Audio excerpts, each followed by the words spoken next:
Hey everyone, today I decided to transform this plain blank wall near my mirror into something special. I took a little inspiration from Pinterest and even ChatGPT and finally decided on this design.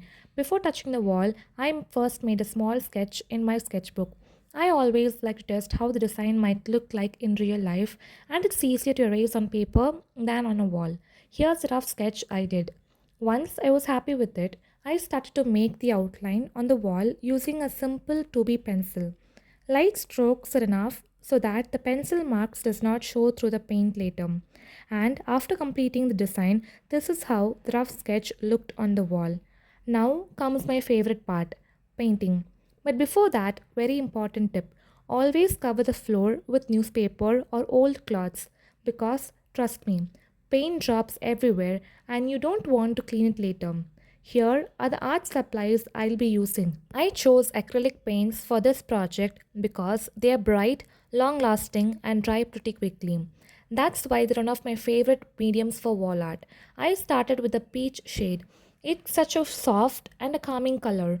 Peach always reminds me of early morning skies, that gentle warmth before sunrise. On walls, it brings a kind of freshness and brightness without being too loud. Even though I didn't have a big flat brush, using a round brush worked fine. It took patience, but that's the beauty of acrylics. Layer by layer, you can build up the color until it's smooth and solid. It took a little more time, but it was worth it, and finish still came out smooth. What I loved about peach is how versatile it is. It blends beautifully with earthy tones and also balances well with cooler shades like blue.